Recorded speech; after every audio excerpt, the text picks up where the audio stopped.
Alright, so today, ang pag-aaralan natin ay tungkol sa personal soul winning. Everybody say soul winning. Soul winning. Personal soul winning. So ito naman ang ituturo ko sa atin ngayon. Gusto ko kayong i-encourage na magkaroon kayo ng personal na soul winning activity sa Lord. Kumbaga, ito ang trabaho natin eh. Dito tayo tinawag ng Panginoon. So gusto kong matutunan nyo ito. Kaya sa araw na ito ay panoorin nyo, pakinggan nyo. At kung kayo nagsusulat, isulat nyo ito. No? At sa mga nanonood ngayon sa video, pwede nyo itong ipasa ang link para marami pang mga tao ang makarinig ng salita ng Panginoon.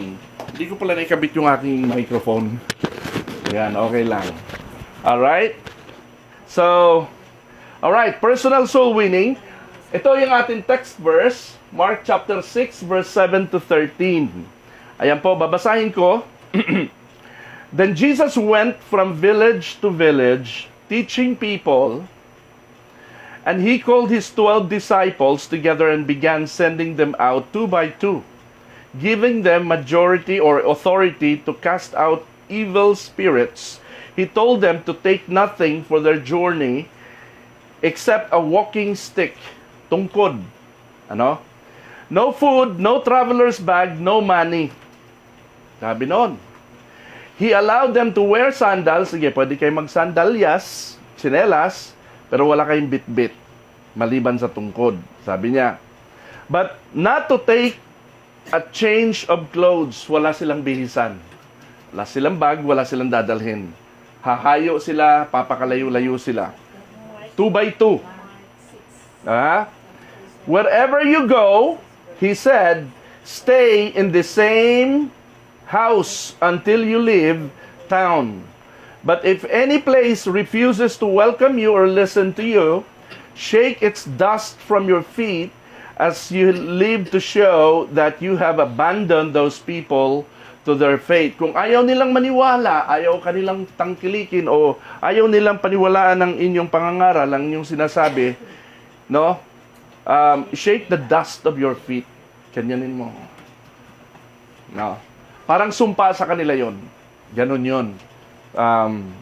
So the disciples went out telling everyone they met to repent, telling everyone they met to repent of their sins and turn to God.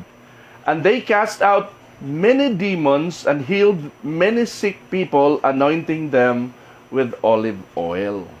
Let us pray muna po. Maraming salamat ngayong araw na ito, Panginoon, dahil kami ay binigyan mo ng pagkakataon upang mag-aral ng iyong salita, makinig, at matutunan namin ang mga turo ni Jesus sa buhay namin. Sa mga tinuro niya sa mga disciples, mga tinuro niya sa mga tao nung unang panahon na merong refleksyon sa amin. Maraming salamat, Panginoon, Ama namin Diyos, sapagkat tinuturuan mo kami. Ikaw ang magpahayag nito sa bawat isa na nakikinig. Sa pangalan ni Jesus na iyong bugtong na anak. Amen. Amen. Muli, palakpakan natin si Lord.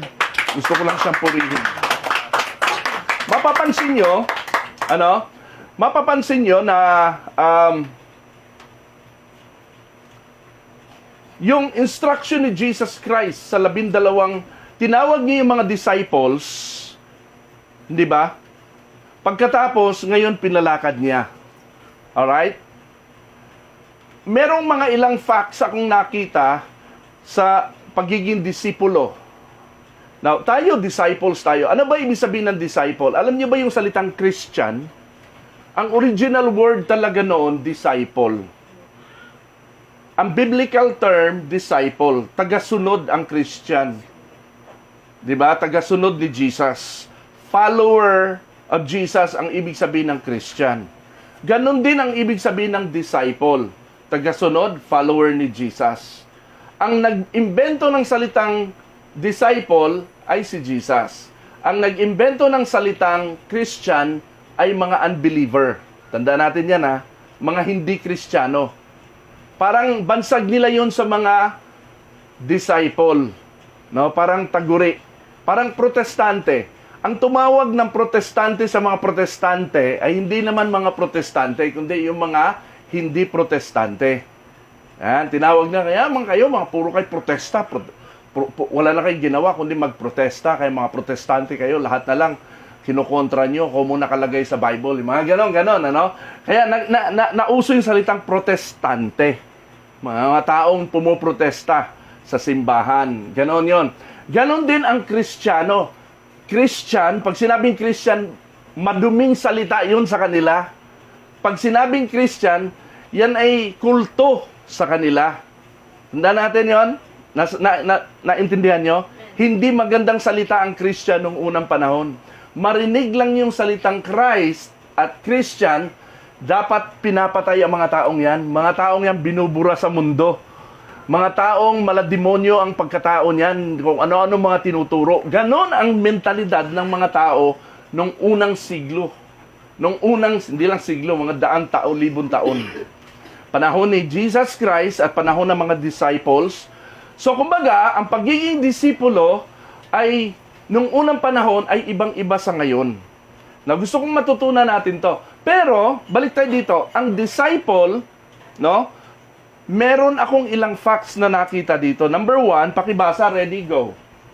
They were called to follow. They were called to follow Jesus. Tinawag sila para sumunod kay Jesus. Pangalawa, they were called to learn. To learn new things. Mga tinuro ni Jesus Christ. Bago sa kanila lahat yun. Lahat ng narinig nila, first time, bagong-bago yon. Alam niyo, pagka first time ang isang bagay, bagong-bago, hindi agad-agad nagsisink in, tapos nagre-rebuttal ka agad ang damdamin mo at isip mo. Kasi may iba kang alam eh. Mahirap yung mag-unlearn ka ng mga already learned things, unlearn mo para makargahan ng bago. Mahirap yon, no? Kaya ibang-iba ang sitwasyon natin ngayon, na namulat tayo sa Christianity na maganda na, mabango na ang pangalan ng Christianity, unlike before, mabaho ang pangalan ng Christianity.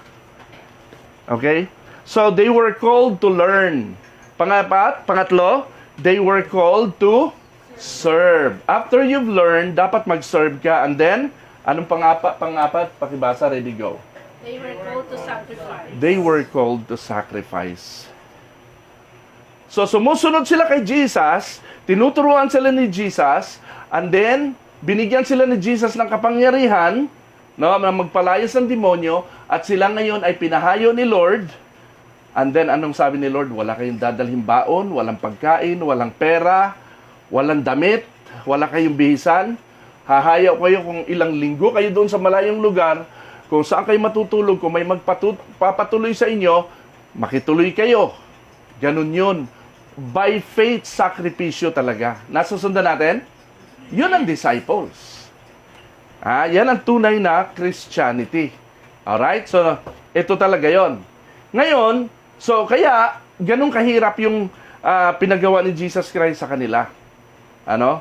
So, meron akong ituturo sa inyo na basic rule ng kaligtasan.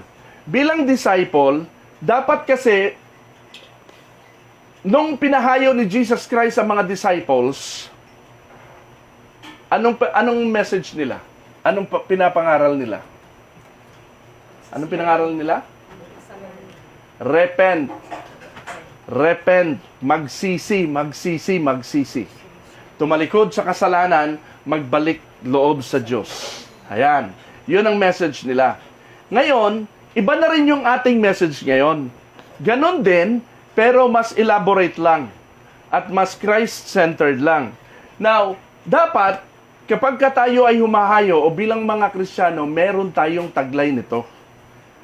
Taglay natin itong ABC Rule of Salvation. Sino sa atin dito ang tumanggap na kay Jesus Christ? Ang taas sa kamay. Yan, lahat. Palagay ko kayo, lahat naniniwala kayo kay Lord. Ano? Hindi kayo madaling hindi na kayo madaling baguhin. Nakagisna na kasi natin yan eh. Alright. So ngayon, merong tatlo pala. ABC, Rule of Salvation na ituturo ako sa inyo na dapat kabisaduhin nyo ito hanggat maaari. Sino sa inyo ang ngayon lang narinig ang tungkol dito? ABC rule of salvation.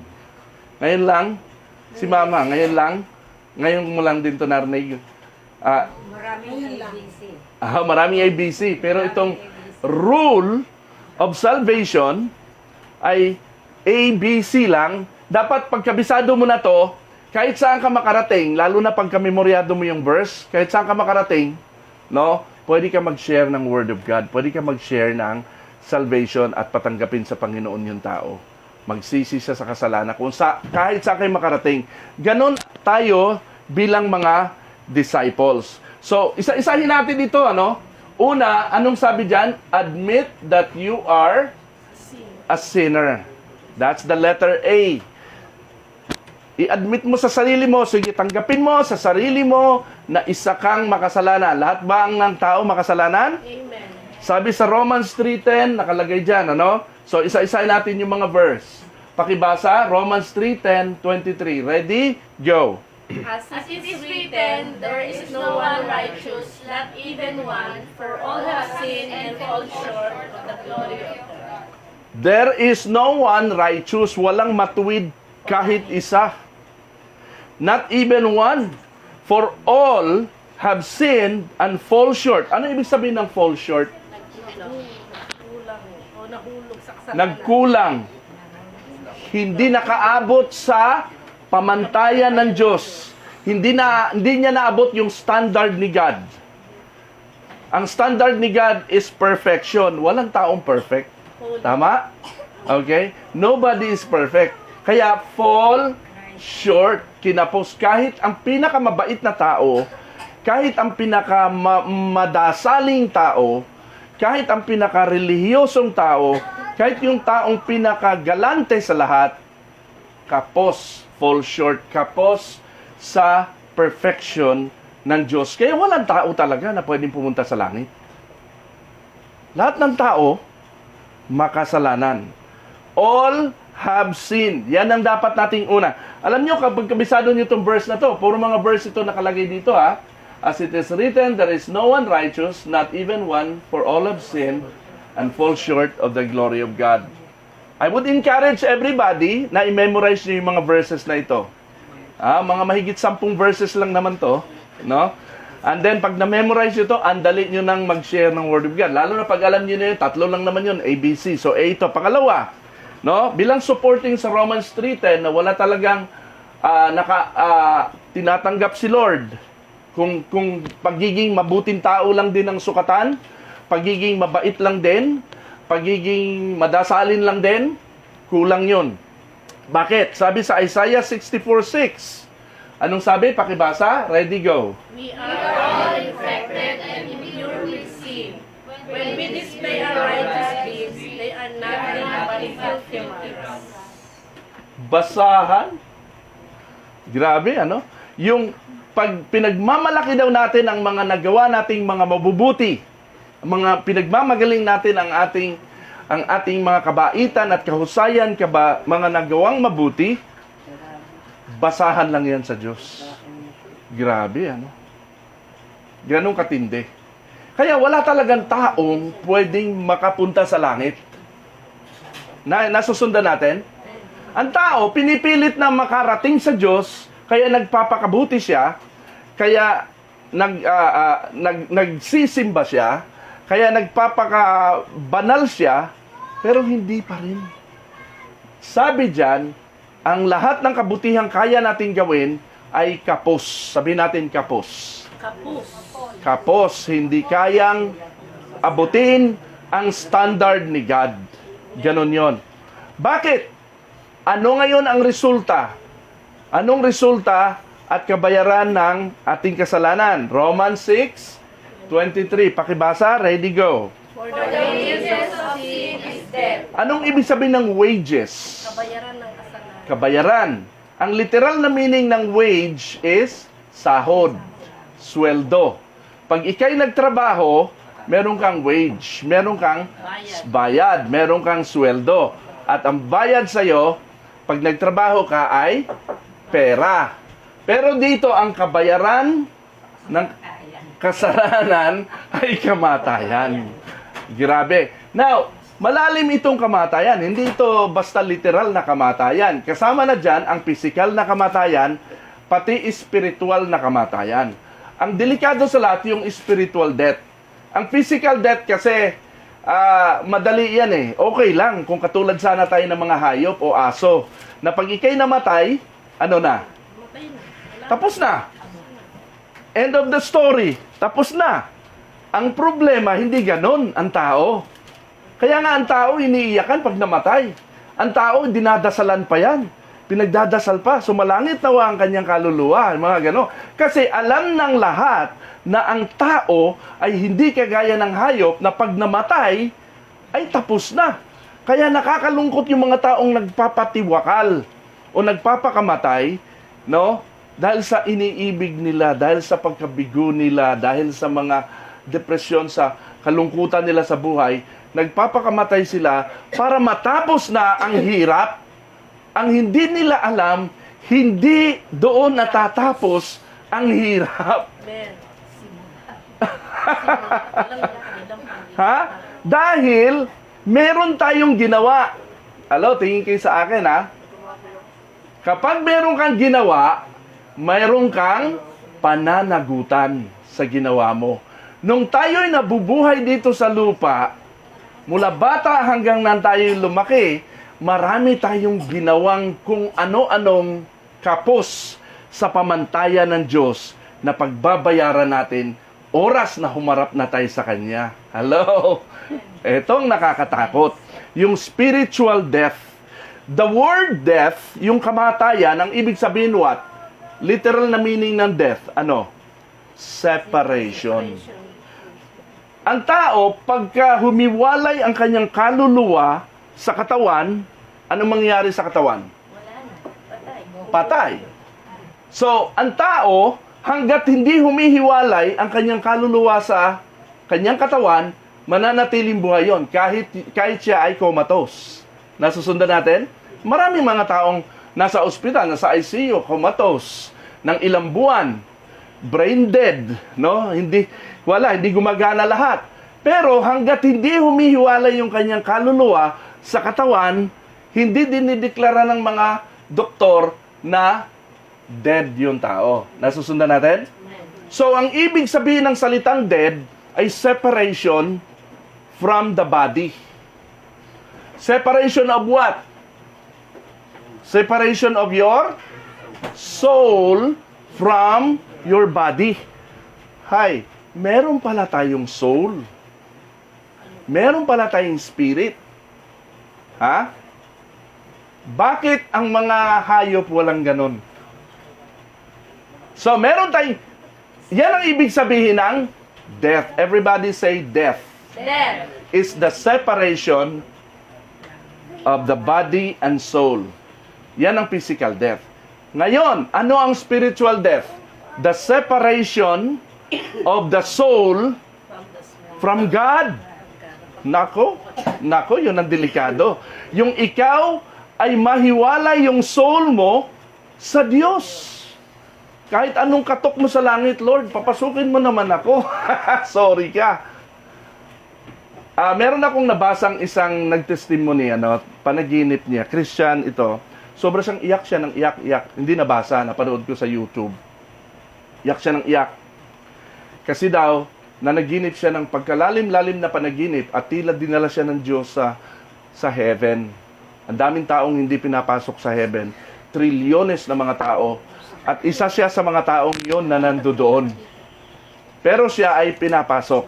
Ngayon, yung mga tao ganito, sobra daw nakikiusap na papasukin sila, hindi sila pinapasok. At tila daw ang mga sagot ng Diyos sa mga taong ito ay parang ang Diyos ay hindi marunong maawa. Ang Diyos, akala ko ba ang Diyos ay pag-ibig, ang Diyos ay maintindihin, maalalahanin. Pero bakit kung magsalita siya, parang tapos na ang lahat. Wala nang pag-asa ang tao, hindi siya marunong maawa. Alam niyo ba, totoo yun? Sinabi ni Jesus Christ, God is the God of the living, I am the God of the living, not the God of the dead. Hello, nasusundan natin to? Ibig sabihin, mabait lang si Lord sa iyo ngayon na buhay ka pa. Ha? Ang love niya, ang grace niya, ay nandito lang yun dahil buhay ka pa. He is your God because you're alive. Nandito pa ang communication ng God at saka ng soul mo. The moment ikaw ay patay na, the moment humiwalay na ang katawan mo, ang kaluluwa mo sa katawan mo, at ikaw ay hiwalay din sa Diyos, wala nang kaawa-awa ang Diyos sa'yo. Hindi na siya marunong maawa sa'yo. Alam nyo ba yon? Hopeless ang sitwasyon ng mga tao. Okay, yan ang nakakatakot. Ulitin, pakibasa ulit. For the wages of sin is death. Anong ibig sabihin ulit ng wages? Sahod. Hindi ito hindi ito bigay. Kabayaran. Oo, earning mo ito. Ito yung pinagtrabahuan mo. Oo, kapalit. Yan. Next, pakibasa. Ready? Go. But the free gift of God is eternal life through Jesus Christ our Lord. Oh, may kadugtong pala yung Romans 6:23. Oo nga, death, ang kabayaran, merong but. Ayun ang maganda rito sa Romans 6:23. But the free gift, everybody say free gift. Free gift. Oh, kita mo? They hopeless nga yung sitwasyon, pero meron namang libreng binibigay at ino-offer sa Lord. Alam niyo ba itong free gift na to? Kailan lang ito available? Available lang ito habang buhay ka. Nasusundan natin? Pagka hindi ka nabuhay, nako, hindi na free yun. Wala ka ng gift kasi may sweldo ka na doon, may sahod ka na, may wages ka nang tatanggapin . But the free gift of God is what? Eternal life through kanino? Jesus Christ. So, ibig sabihin, ang ating hope ay wala sa ating kabaitan, sa ating nagagawa. We are hopeless on our own, kundi talagang full ang ating pag-asa lang kay Jesus Christ. Bakit ka mo? Romans 5:8.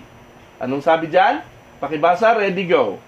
But God shows His love for us in that while we were still sinners, Christ died for us. While we were still sinners, Christ died for us. Grabe, ano? Talagang, alam nyo, ganito yan . Ganito lang yung logic dito. Kung may pag-asa ang tao without Jesus, kung ang tao pwedeng masave na hindi kinakailangan si Jesus, kung pwedeng mabago ang kanyang sitwasyon without Jesus Christ, hindi na kailangan si Jesus Christ bumaba pa sa lupa. Tama?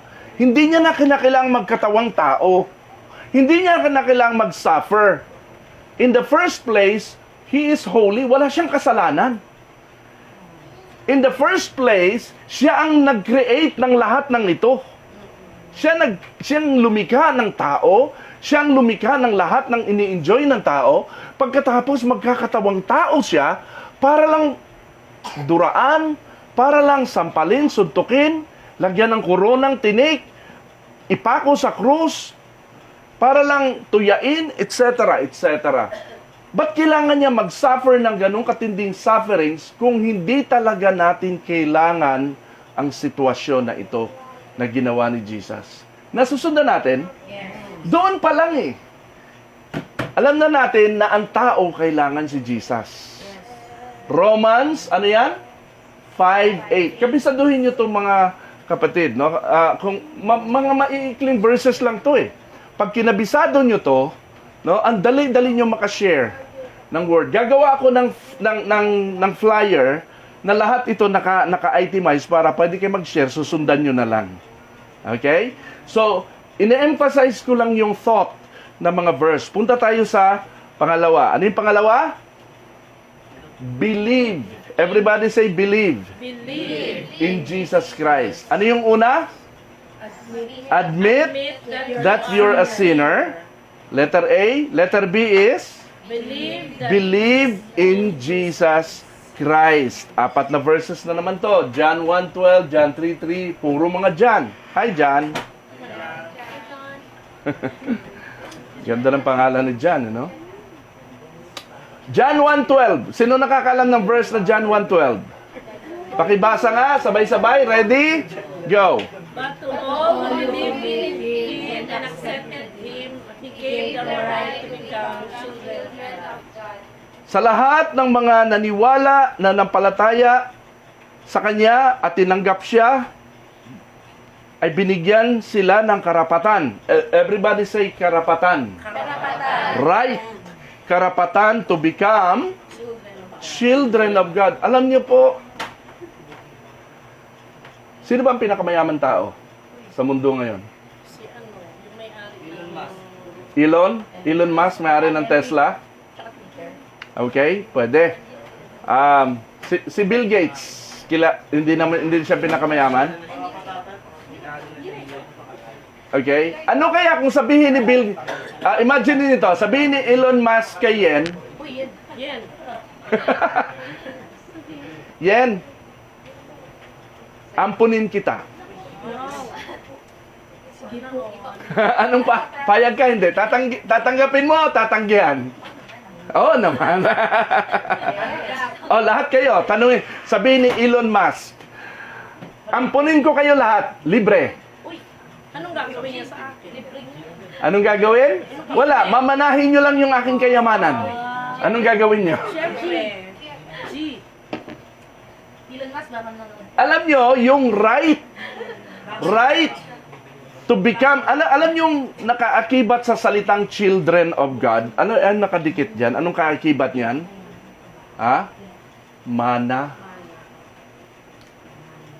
Eredero ka ng Diyos. Kapag ikaw ay eredero ng Diyos, saan ka pupunta pag namatay ka? Sa kanya, siyempre. Sa Kanya, di ba? Tatay ko siya. Ngayon, yung pagiging ganon, yung right na yan, saan, kailan yan pwedeng makuha kapag patay ka na?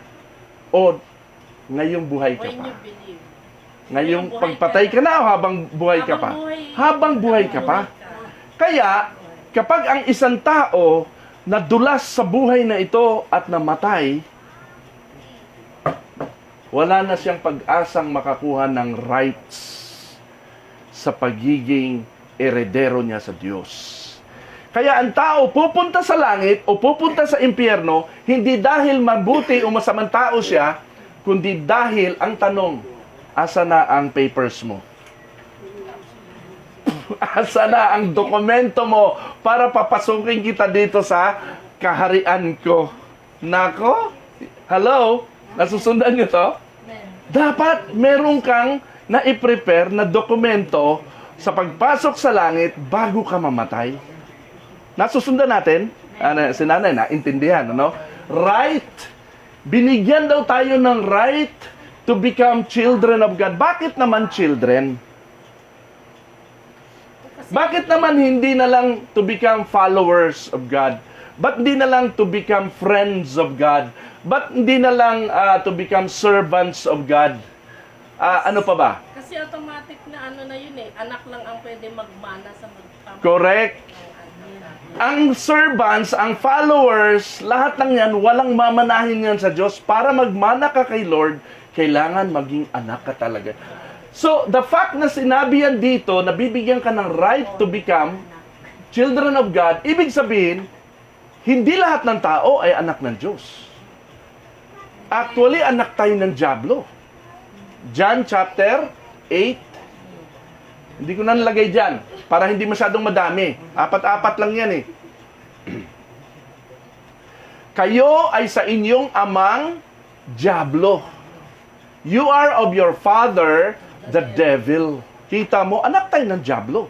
Ngayon, magiging anak lang tayo ng Diyos pag nabigyan tayo ng right to become God's children by what? By believing in Him and accepting Him. Ganon yun. So, John 1:12, nasusundan natin? Ngayon, bakit children of God? Ito ang tanong, babalikan ko yung tanong na yan. Bakit kinakailangang gawin kanya munang anak? Kasi may premise dyan. Alam niyo kung ano yung premise? Eto, John 3:3. Pakibasa, ready, go. Jesus replied, I tell you the truth, unless you are born again, you cannot see the kingdom of God. Oo, kailangan ka palang isilang ulit. So, pag binasa mo itong context nito, nagtanong, alam niyo kung sinong kausap ni Jesus dito? Pag binasa niyo, Nicodemo. Si Nicodemus. Si Nicodemus ba masamang tao? Hindi. In fact, isa siya sa pinakarelihiyosong tao sa Israel noong unang panahon. Siya ay pari. Tapos, kausap siya ni Jesus at sabi niya, Nicodemus, sinasabi ko sa iyo, I tell you the truth, unless you are born again, you cannot see the kingdom of God. Ibig sabihin, yung pagiging relihiyoso mo, hindi yan kayang abutin ang kaluwalhatian ng Diyos. Kailangan mong isilang na muli. Nagtanong tuloy si Nicodemo. Alam niyo kung tanong ni Nicodemus? What? Sabi niya, how can a man be born again when he is old already? Sabi niya, no? Paano siya papasok? Pa ba siya sa sinapupunan ng kanyang nanay para ipanganak na muli? Tanong na walang tanong na hindi, parang hindi nag-aral, ano? Philosophy. Ibig sabihin, ganun ka, empty ang knowledge nila sa katotohanan. So ngayon, sinagot ni Jesus Christ, iba ang kapanganakang pisikal, iba ang kapanganakang espiritual. So, you must be born again. Sabihin mo sa iyong katabi, you must be born again. Pansinin niyo yung salitang word, must. You must be born again. Now, you cannot see the kingdom of God. Kaya pala, kinakailangan kang mabigyan ng right to become children of God. Kinakailangan magkaroon. Alam niyo anong pinanghawakan ng mga taong, ang mga batang ampon? Alam niyo kung anong pinanghawakan nila? Adoption papers. Yun. At ang nagkaloob ng adoption paper sa atin para maging anak ng Diyos ay si Jesus. Kaya pag tinanggihan ng tao si Jesus, ayaw nilang umaten ng gawain, ayaw nilang makinig ng salita ng Panginoon, at tinanggihan si Jesus, sinong kawawa? Si Jesus ba ang kawawa? Sila ang kawawa. Now, bakit ino-offer ito ni Lord sa kanila? John 3:16. Pakibasa. Ready? Go. God so loved the world that He gave His only Son, that whoever lives in Him shall not perish but have eternal life. Yan. Whoever. Everybody say whoever. Whoever. Pag sinabing whoever, kahit sino. So, hindi sukatan dito kung ano ang relihiyon. Kaya walang relihiyon. Hindi sukatan dito kung mabuting tao ka o masamang tao ka. Pagdating sa usapin kay Jesus Christ, hindi na usapin ang sin, hindi na usapin ang religion, hindi na usapin. Ang pinag-uusapan lang dito, do you believe? Isa ka ba doon sa whoever? Taas ang kamay ng lahat ng mga kabilang sa mga whoever. Yan. Whoever believes in Him shall not perish. Anong sabi? But have eternal life. Sinong gusto magkaroon ng eternal life? Alam kong wala kayong ka-idea kung anong ibig sabihin talaga ng eternal life. Alam niyo kung bakit?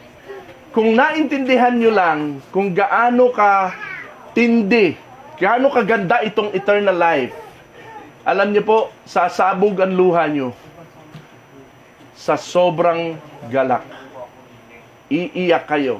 You cannot handle the beauty of God's eternity and God's eternal life that has been given to everyone who believes. Ganun yun. Alam nyo tayo dito, yung mga may kaya, madugtungan lang yung buhay, madugtungan lang na Lord. Maski 6 na buwan lang, maski 1 milyon gagastusin ko, madugtungan lang ang buhay ng mahal ko. Ng mga ganon, di ba? Pag mahal mo at may pera ka, Dok, gawin mo lahat. Hindi problema ang pera. No? Madugtungan lang yung buhay, mapahaba lang ng buwan. Matalang ito, eternal life, ibibigay ng libre, tatanggihan mo. Hello? Amen. Kita mo yung taong tatanggi kay Jesus Christ. Napaka-nonsense noon. Ha? Napaka-stupido. Sabihin natin yung salita, no? That's the appropriate term sa mga taong tumatanggi kay Jesus Christ. What a blessing ang binibigay ni Jesus, tatanggihan mo? Anong umiikot sa utak mo? Ba't mo tatanggihan ang blessing na gano'ng kaganda? Eternity, ino-offer kapalit ng iyong eternal death sa eternal life, tatanggihan mo? Ito lang yung pagkakataon mo. Nasusundan natin. Hello? Alright. Next. Yes, maniwala lang. Mahirap bang maniwala? Pag hindi maintindihan ko. Oo.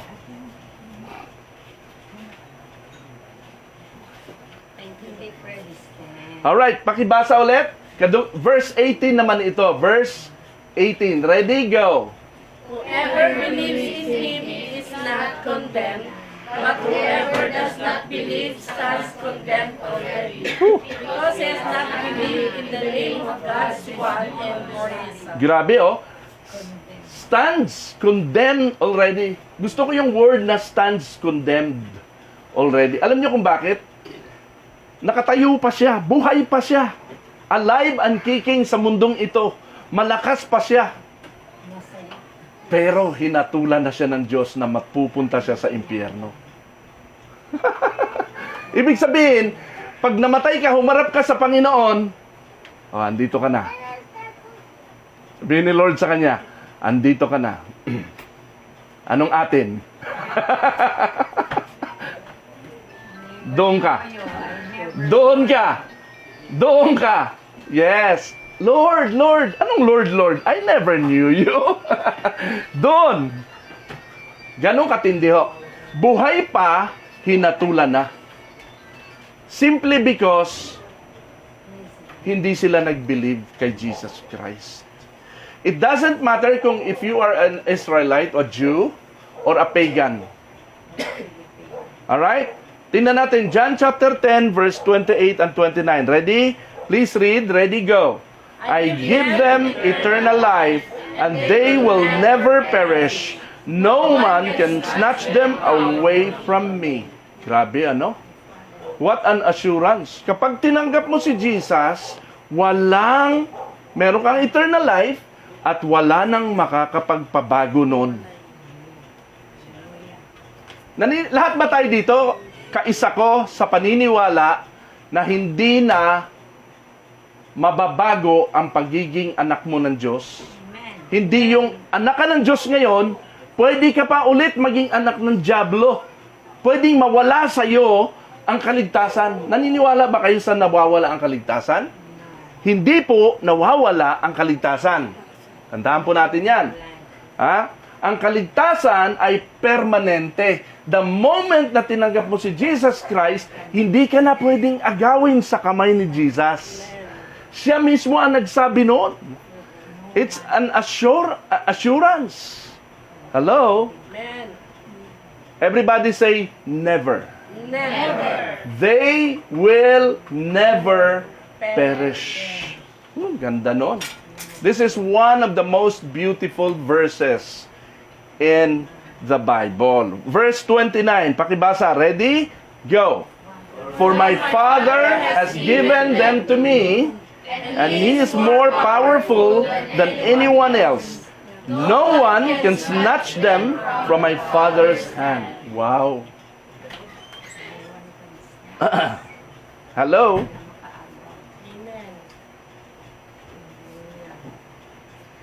Hindi kayang agawin ng dyablo ang sinumang anak ng Diyos sa kamay ng Diyos. Amen ba? No one can separate. No one eh. Everybody say, no one. No one. Anong tinutukoy noon? Tao, bagay. Tao ba o bagay o hayop? Ano ba tinutukoy? Pag no one. Lahat. No one. Pag bagay kasi nothing. Nothing. No one. Pero no one, anong tinutukoy? Tao, being. Ngayon, si Satan ba ay being? Being. Ngayon, tanungin kita, ikaw, sa sarili mo, are you a being? Yes. Ibig sabihin, kahit ikaw sa sarili mo, you cannot pluck yourself out of God's hand. Sino bang mas malakas, ikaw o ang Diyos? Ang Diyos. Kaya ikaw mismo, hindi mo kayang, kung ikaw'y anak na ng Diyos, hindi mo kayang lumayo sa Diyos. Tandaan natin yan. Hindi mo kayang tumiwalag sa Diyos.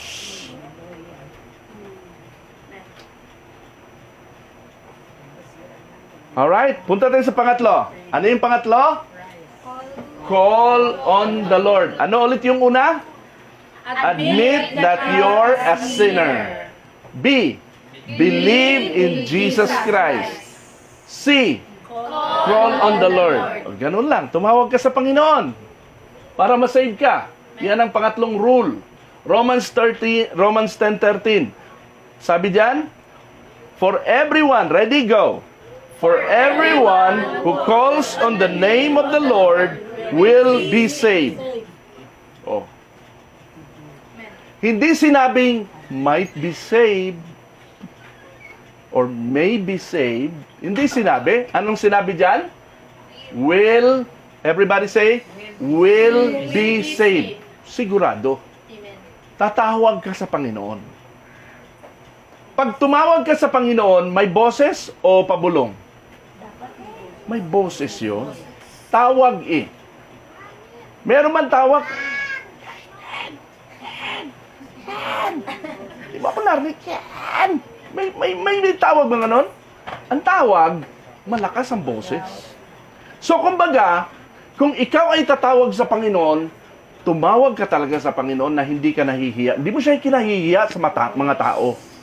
Huwag mong ikahiya si Lord. Amen po ba? Alright, everyone, ibig sabihin, kahit sino. 1 John 1:9, anong sabi? Ready? Please read. Everybody go.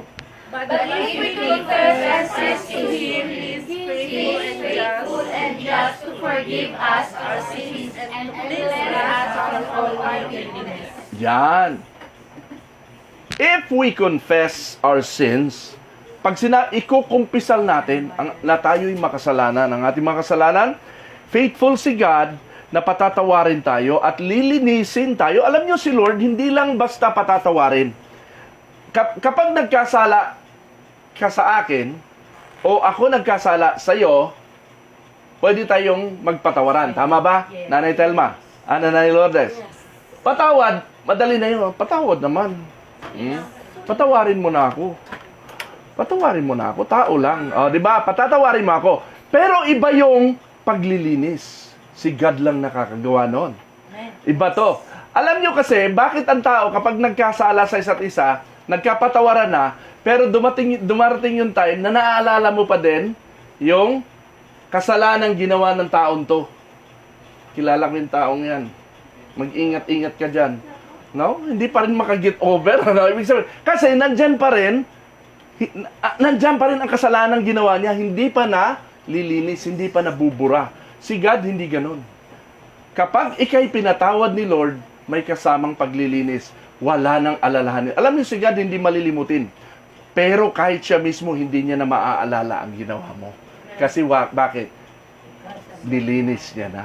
Ganun katindi ang ginawa ni Jesus. Oh, ano yung kailangan? Yes, palakpakan natin si Lord. Ano yung kailangan lang gawin daw para mapatawad at mapalinis? Anong kailangan gawin? Confess. Yes. Tanggapin mo lang. Yung i-admit mo, Lord, makasalanan ako.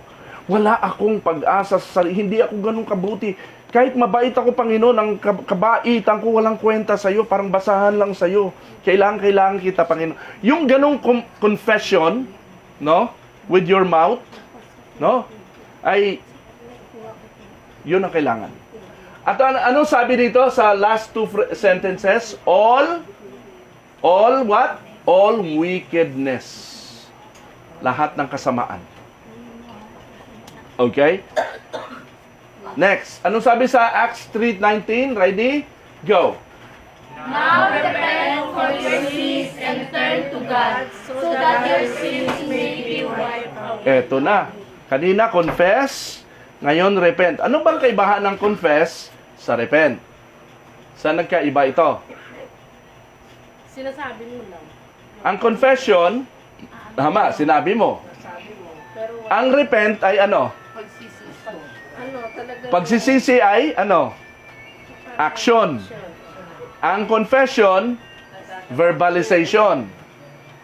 Ang repentance ay action. Ang sabi diyan, turn to God. Tatalikod ka sa kasalanan so that you can turn to God. If you don't turn away from sins, you cannot turn to God. The only way para ka maka-turn to God ay magkaroon ka ng 180 degrees turn around. Si Lord na ang harapin mo at nakatalikod ka na sa kasalanan at susunod ka na sa Kanya. You will follow Him. Nasusundan natin. Okay? So, yan ang repentance. Okay? At sa pamamagitan noon, anong sabi? God will wipe away your sins. Ganon katindi yun. Lilinisin ka niya talaga. Ngayon, pag ikaw, taas nga ang kamay dito ng lahat ng mga tumanggap na kay Jesus Christ, lahat ng nananampalataya. Nananampalataya kayo?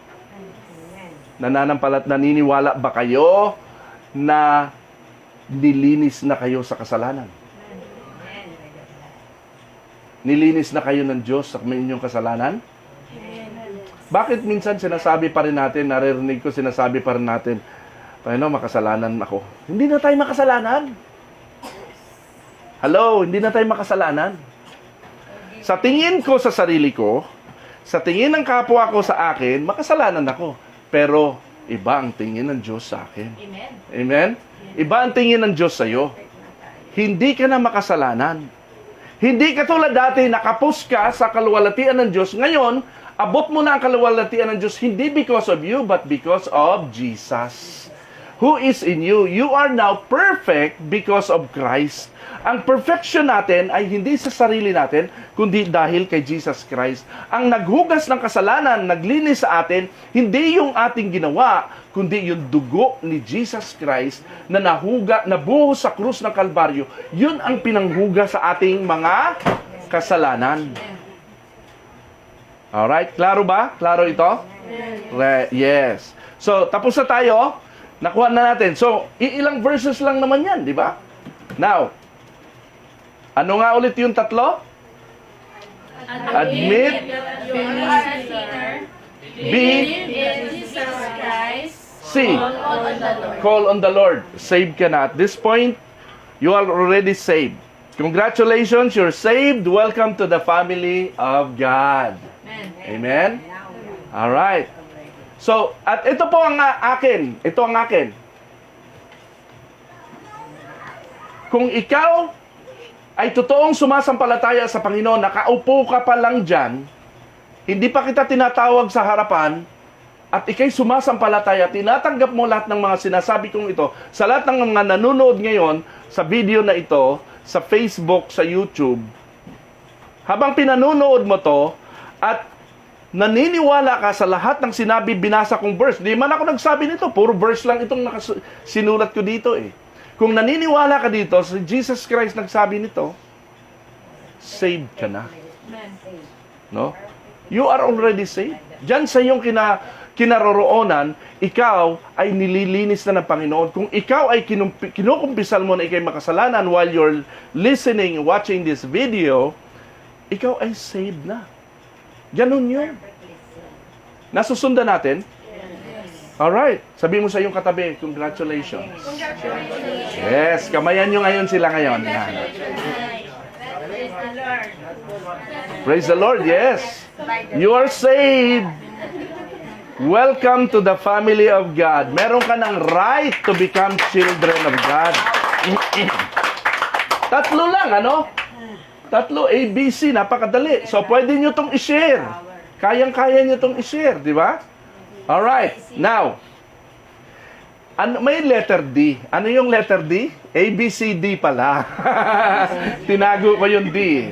Alright? Hindi ko siya sinali. Kasi from that point pa lang, doon sa A, B, C, saved ka na. Itong letter D, hindi na to parte ng salvation. Ito ay discipleshiping na. Ito na yung maglilingkod ka na sa Panginoon. You're a new creation, you're a newborn baby in Christ kasi na-born again ka na. Alamin mo dapat ang will ni Lord sa iyo. Attend ka ng fellowship sa mga mananampalataya na ito. Now, hindi ko ito tatalakayin. Ito ay itatopic ko next week. Next Sunday as kadugtong nito. Now, meron akong isang mabilis lang bago tayo magtapos. Hindi lang, ang pag-share ng salvation sa mga tao ay hindi lang ABC rule. Merong isa pang very simple way of sharing God's Word. Okay? Alam niyo kung ano yon? Sino nang nakarinig nito? Romans Road of Salvation. Sino nang nakarinig ng Romans Road? Taas ang kamay.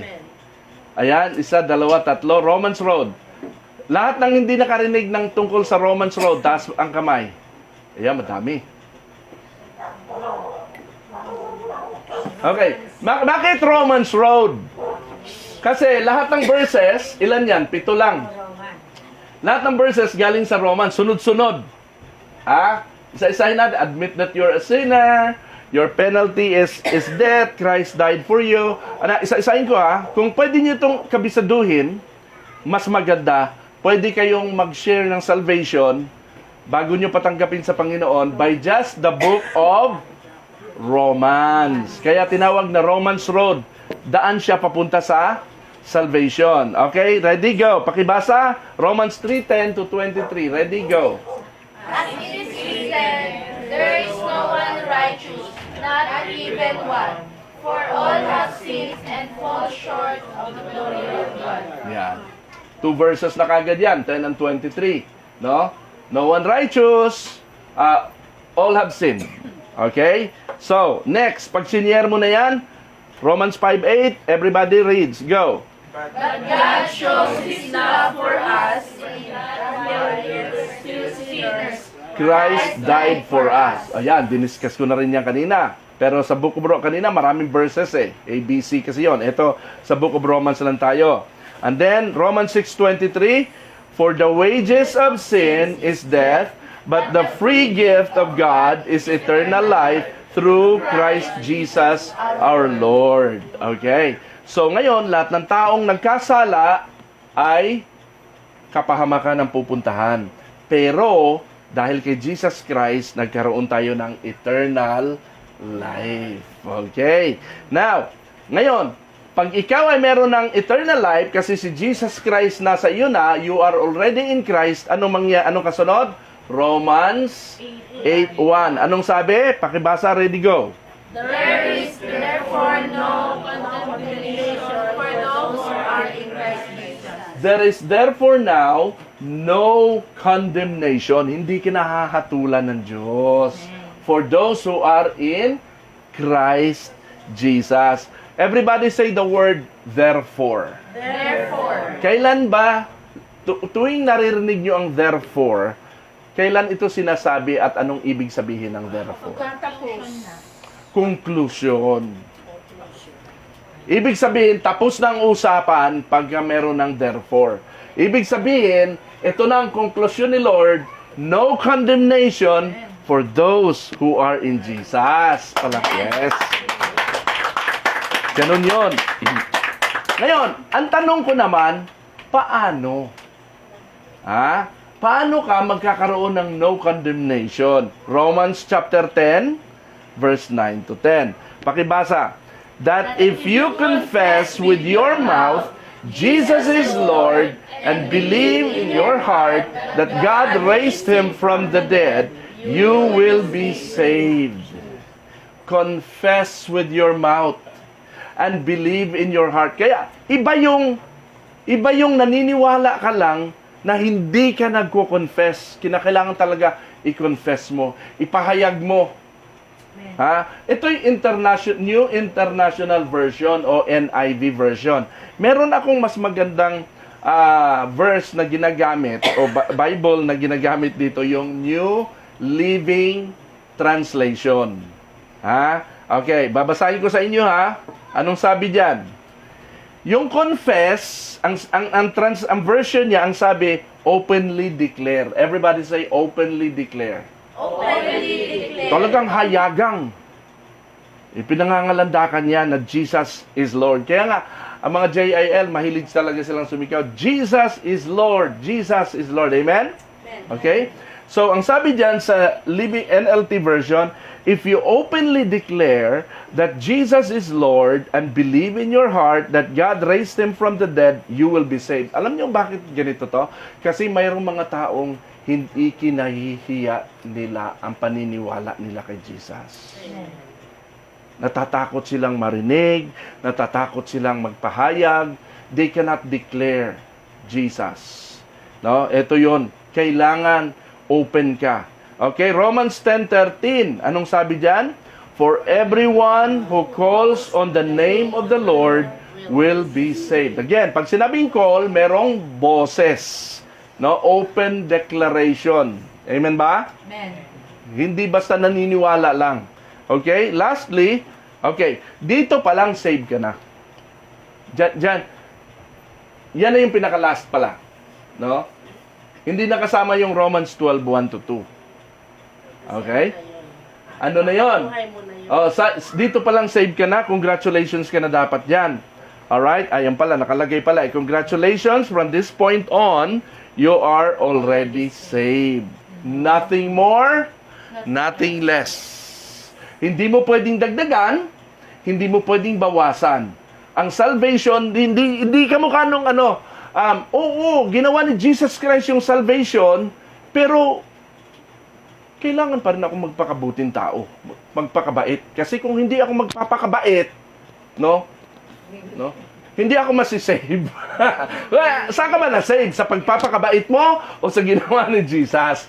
No? Ang pagpapakabuting tao at pagpapakabait, ito'y bunga na lang ng gagawin ni Jesus Christ sa pagkatao mo ngayong ikaw ay nakay Kristo na. Kaya naniniwala ako na walang Kristiyano na hindi mabait. Amen. Amen. Hello?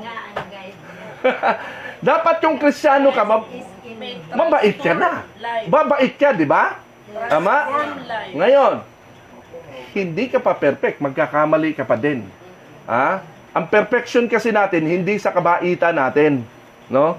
Kasi ang kabaitan minsan, no, nakabase din yan sa tao. Sa tingin ng isang tao, ang bait-bait nito. Pero ang tingin ng, bait ba yan? Mabait na sa'yo yan? Iba yung standard niya Kaya, wala talaga. Ang perfection natin wala sa kabaitan natin, kundi na kay Jesus Christ. Amen? So, hindi na natin pwedeng dagdagan natin salvation. Ano yung Romans 12:1-2? Ano yan? Eto naman yan. After na na-save ka na, ano daw?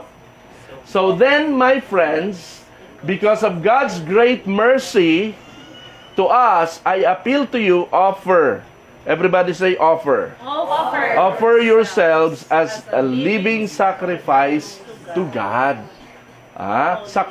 Buhay mo, ano ba ibig sabihin ng sacrifice? Alam niyo saan galing yung salitang sacrifice? Anong ibig sabihin? Ang akala kasi natin, pag sinabing sacrifice, ay pagpapakahirap. Pag sinabing sacrifice, iaalay ka sa apoy. Yung animal offering, alam niyo po yun noong unang panahon nila Moises, they sacrifice their offering, no, yung animal, ilalagay nila yun sa apoy, susunugin yun. No? Gigilitan yun, kakatayin, patitigisin yung dugo, pagkatapos iaalay, susunugin sila. I-offer mo daw ang sarili mo bilang buhay. Iaalay ka sa apoy. Kaya nagtataka ako, bakit marami pong mga preachers at mga Kristiyano yung mga preaching na ang preaching po nila ay puro, ang tawag nito? Puro prosperity. No, pag ikay naging tinanggap mo si Lord, i-bless ka ng Lord, no? Dadami ang pera mo, magkakatrabaho ka, yayaman ka, etc. Magbigay ka sa Panginoon, etc. Hindi ganoon Pag sinabi kasi living sacrifice, hindi yan sa pagbibigay, kundi ikaw mismo malinis ka dapat. Oo. At ang isinasakripisyo nung unang panahon ni Moises, ino-offer nila as sacrifice, ay isang halimbawa, yung tupa o bull, ano ba ang bull sa Tagalog? Araba. Hindi, Parang baka. baka or what? Or sabihin natin, o tupa, iaalay nila. Dapat ano yon? Walang bahid dungis, walang sakit, walang pilay, walang bali. Inalagaan kumbaga. Oo, inalagaan, pang-alay nila yon. The best. The best. Offer your life as living sacrifice. Ibig sabihin, dadaan ka sa apoy ng mga pagsubok, ng mga problema, at doon mo ngayon ipupurihin ang Panginoon. Naintindihan natin? So, mas malalim na yung chapter 12, verse 1 and 2 na yan. Hindi na pang sharing ng gospel. To sinama ko lang, para lang sa ganon, alam nyo na ang kahihinatnan pagkatapos tumanggap sa Sinabi kasi Panginoon. living sacrifice. Pag inalok ka ng dating mga kabarkada mo, tanggihan mo na, huwag ka nang gagaya sa kanila. Hindi, totoo. Pag sinabi kasi living sacrifice, alam mo na yung kinalalagyan mo sa ngayon kaysa dati. Buhay na testimony May ka. sakripisyo talaga doon. Living testimony ka ng Panginoon. Kasi hindi na ikaw yung susundin mo, yung gusto. Okay, ang sabi diyan, may kadugtong pa yan, ano? May kama lang kasi yun eh. Living sacrifice to God, pakibasa yung susunod. Dedicated to His service and pleasing to Him. This is the true worship that you should offer. Ang tunay pala na worship, hindi yung pataas-taas ng kamay. Hindi yung pakanta-kanta. Hindi yung pasimba-simba. Ang tunay pala na pagsamba, yung iyong buhay na dedicated sa Panginoon, ang iyong buhay na nakatutuwa sa Panginoon, pleasing to Him. This is your true worship. Ano pa? Papaano ka daw? Do not conform to yourselves to the standards of this world. Ayan, ang linaw. Do not conform. Everybody say, do not conform. Do not conform. Huwag ka, sa Tagalog, huwag kang kumomporme. Huwag kang umayon. Huwag kang humanay. Huwag kang sumabay. Do not conform yourselves to the standards of this world. Yan. But let God transform you. Babaguhin ka. Hayaan mo si Lord magbabago sa'yo. Let God transform you inwardly by a complete change of what? Mind. Complete change of mind. So, nandoon pala sa isip nagsisimula lahat. No? Ang metamorphosis, yung pagbabago. Dito, nagsisimula. Bakit dito? Nasa pag-intindi. Sabihin mo sa yung katabi, nakakaintindi ka ba?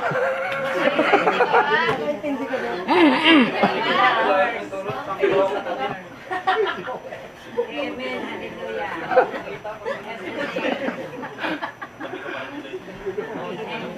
Now, listen carefully. Listen carefully. Pagkatapos mong tumanggap sa Panginoon, pagkatapos mong mag-confess, mag-believe, pagkatapos mong mag-pray, pagkatapos mong tuwa ka, oh, I'm saved, congratulations, you're saved. Ang kasunod niyan ay ano? Eto na. Chapter 12, verse 1 to 2. Magbabago ka na. Unti-unti ka nang iiwan mo ang kamunduhan at i-dedicate mo na ang sarili mo sa Panginoon. Hindi ka na kukonforme sa takbo ng mundo. God will change you inwardly. Ang inward change pala natin magsisimula dito sa saan? Bakit dito? Bakit dito? Ha? Kasi, Ito ang magtuturo kung ano yung gagawin. mo. Tama? Oo. Kaya nga, merong Bible study. Kaya nga, merong fellowship. Itinuturo natin ito dito para matuto ang utak na to, para pagka natuto ka, i-apply mo sa sarili mo, doon lalabas ang pagbabago. Nasusundan natin? Kaya yung mga bagong nakakilala sa Panginoon, hindi umatin ng church, hindi umatin ng Bible study, hindi yun unti-unting magbabago. Lalo't pag ang kasama nila, mga tropa nila, na wala lang. Nasusundan niyo ibig sabihin? Dapat ibahin mo na rin ang tropa mo. Nasusundan natin? Okay. Everybody say the word dedicate. Dedicated. Ayan o. Dedicated to His service. Pag sinabing dedicated, merong, alam niyo yung gripo doon sa kusina? Merong dalawang gripo doon sa may lababo. Yung isang gripo sa baba, yung isang gripo sa baba, anong ang pinagagamitan? Paghugas ng plato, paghugas ng kamay, ano pa? Panlagay ng tubig saan?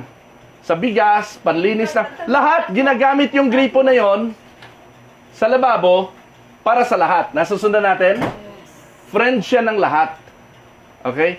Pero meron akong isang gripo, maliit lang siya, na nakaangat ng konti, nakataas doon, na hindi ginagamit sa iba, nakadedicate lang siya sa iisang purpose. Daluyan lang siya ng tubig na malinis. Purified water. At dedicated lang siya para sa basong iinumin mo. Nasusundan nyo, hindi siya ginagamit sa lagay ng tubig magluluto, paglilinis ng isda, hugas ng kamay. Yun ang ibig sabihin ng dedicated purpose. Dedicated to His service. Ikaw ngayon ay dedicated lang kay Lord. Nasusundan natin? Yan yun. Palakpakan natin si Lord. And then may itong pinakamahabang verse Anong sabi diyan sa verse 2? Then you will be able to know the will of God. Pag yung mind mo pala natuto na sa salita ng Panginoon, no? You will be able to know God's will, what is good and is pleasing to Him and is perfect. Doon lang. Alright? Amen? So, dalawang natutunan natin ngayong araw na to. Ang ABC rule at ang Romans road. Ano yung ABC rule? Ready? Go! Admit that you are a sinner. Believe in Jesus Christ. Call on the Lord. Yes. Ang Romans road ay alin? Romans 3:10 to 23. Sige na. Lahat ng verses sa Romans. Ilan yan? 7 verses. In the book of Romans. If you can, kabisaduhin nyo to. No? And then, kabisaduhin nyo to by heart, and then start sharing this to people.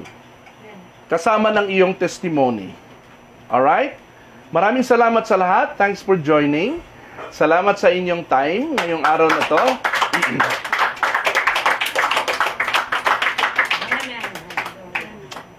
May natutunan kayo. Amen. Praise the Lord. Let us bow down our head. Let's pray. Panginoon, marami pong salamat dahil muli mong nirefresh ang aming kamalayan sa mga katotohanan ng kaligtasan ng tao. Ang daming relihiyon sa buong daigdig, Lord. Ang Christianity alone, ang daming iba't ibang samot-saring sekta, denominasyon, relihiyon. Iba-iba, may Katoliko, may Protestante, may Sabadista, may Iglesia. Kung ano-anong mga relihiyon, lahat ng ito ay may hawak din na Biblia. Pero Panginoon, simple lang ang sinasabi ng Biblia. Ang kailangan lang namin ay isa buhay ang mga sinasabi dito. Lord, dalangin namin sa iyo, lahat na naabot ng mensaheng ito, Panginoon, lahat ng nakarinig na to, ay magkaroon po sila ng malalim na pagkilala sa iyo at i-dedicate nila ang kanilang buhay sa iyo. Sa mga nandito, Panginoon,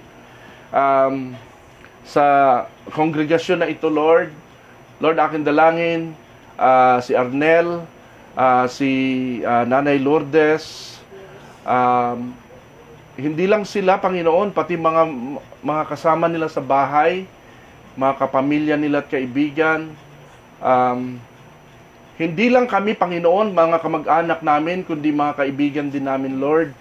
Dalangin namin, Panginoon, na ang mensaheng ito ay makarating din sa kanila. Maraming salamat, dakilang Diyos, sa kabutihan mo sa amin, sapagkat kami, Lord, ay pinili mo of so many millions of people, pinili mo na kami ay makarinig at makakilala sa iyo. Pinupuri ka namin at tinataas sa araw na ito sa pangalan ni Jesus. Amen. Amen. Amen. Praise the Lord. Palakpakan natin si Lord.